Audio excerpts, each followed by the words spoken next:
Just across the street, it's only $3.96. But $3.99 is probably not what you were hoping for. In fact, it's only 10 cents less than what the peak was for the whole year. Here, the roof is still in a pile on the front lawn. That slogan, she says, is going to be a centerpiece of this race. Bombers employees chased Davis to this fence and grabbed his bag while he was trying to climb over. They can cut even more, which could mean sports could be gone. It could mean more layoffs. We'd like to get a comment from you on camera. I asked for Supervisor Tom Murray.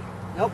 And then you hung up on me when I started to ask another question. They'll have to tear this whole structure down before a new one can take its place. 63-year-old Gregory Ruth works on plumbing systems in state correctional services projects. His other activities, however, as a manager, were enough to charge him with grand larceny and fraud. I sought out his response tonight in the areas he's been spotted while on the job. Is Greg Ruth in here? Is there a Greg Ruth here? A Greg Ruth? This is Greg Ruth, accused of putting more creativity into his time cards than his job. When Ruth was supposed to be here working at the Corning Tower, other employees said he would leave at 12 or 1 o'clock, never coming back. Do you know where Greg Ruth is by any chance? Who's that? I hear he's a regular here. Investigators followed Ruth to downtown pubs after an anonymous tip that he was bar hopping on the clock. He makes $83,954 a year. The Inspector General says you paid at least $5,000 for Ruth to see what was on tap on 3 different afternoons, but we couldn't find him here after hours. Greg Ruth? And when I went to his address, well, no one's home, or at least no one's coming to the door. It's not only demoralizing to the individual's co-workers, it's also undermining the integrity and the confidence of the state workforce. That includes Mike Danaher, laid off from the state Senate in January. If you're going to try to cut the fat, cut it from the higher-end guys that are making $80,000, $150,000 a year, that are there for half the day. Anybody that's getting paid to sit in the bar drinking while he's being paid to work should be fired. Do you think more people are doing this than we know about? Oh, definitely. Without a doubt. And OGS released this statement saying Mr. Ruth has been suspended without pay pending the resolution of disciplinary and criminal proceedings. Inside, board members decided they want to go back to the unions to ask for some concessions before they decide anything on a budget. But that just caused tempers to explode out here on the street. Do you see all the programs they're cutting because we don't have the money? But do you think money is going to be the... Just keep throwing thousands and thousands and thousands of dollars, something that's going to solve it? If you effectively spend, you get a good education. I don't care. It's too much. Angry taxpayers facing off with a teacher who just received a pink slip as board members decide union concessions are their only hope for restoring positions and easing the tax levy. Then I think we're done. That's it. That's the only thing left to look at. And back outside, Stan Juronsky says, okay. I would like to see the pay freeze. Personally, I would agree to it. Members are also trying to think outside the box, suggesting transportation cuts. It's never over till it's over. Anything to spare a long list of programs from the chopping block. All sports, extracurricular activities, and all clubs. Students shouldn't pay for the state of New York making decisions like they made. If unions won't concede, the board could cut 42 more positions, a total of 104. That would bring the tax levy increase from 16% down to 5%. Still too much for some. We're pissed. As much as you got to cut, you cut. Period. Board members will meet again with the unions June 1st to try to decide what they can restore and where. In Amsterdam, Marie Luby, News 10.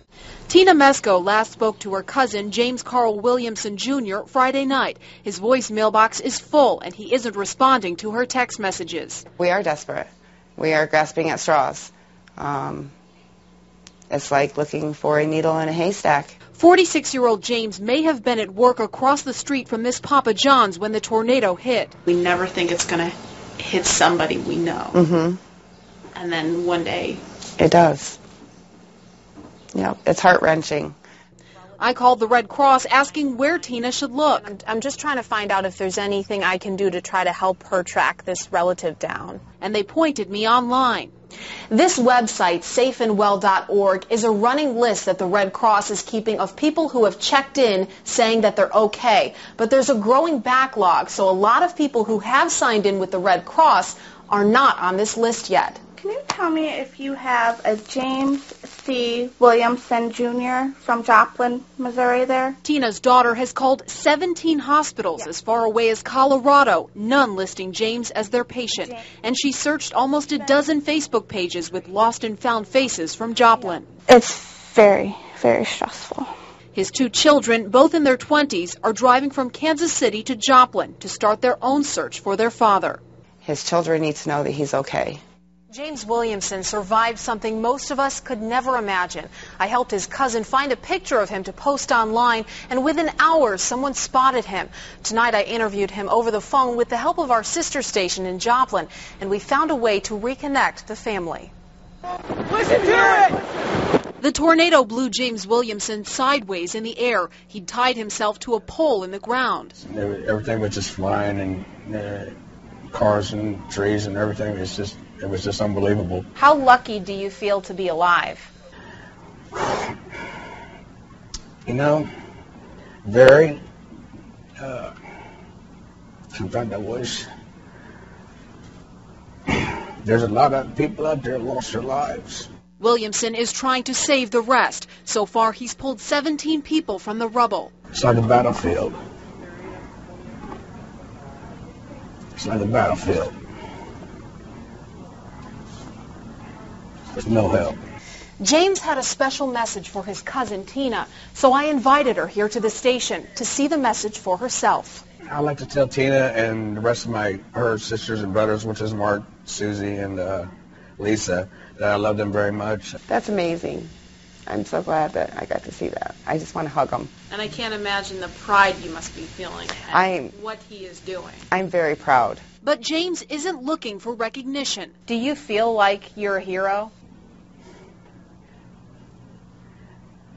I look at it like this. That's for God to decide. I think he's a hero. He didn't for once stop to think about himself. He has no home, no job, but no time to think about that. Those 232 that are still missing, we're still looking. Williamson says he won't stop until everyone is accounted for. And Tina Mesko wants to visit him in person and give him that hug once they can work out a time.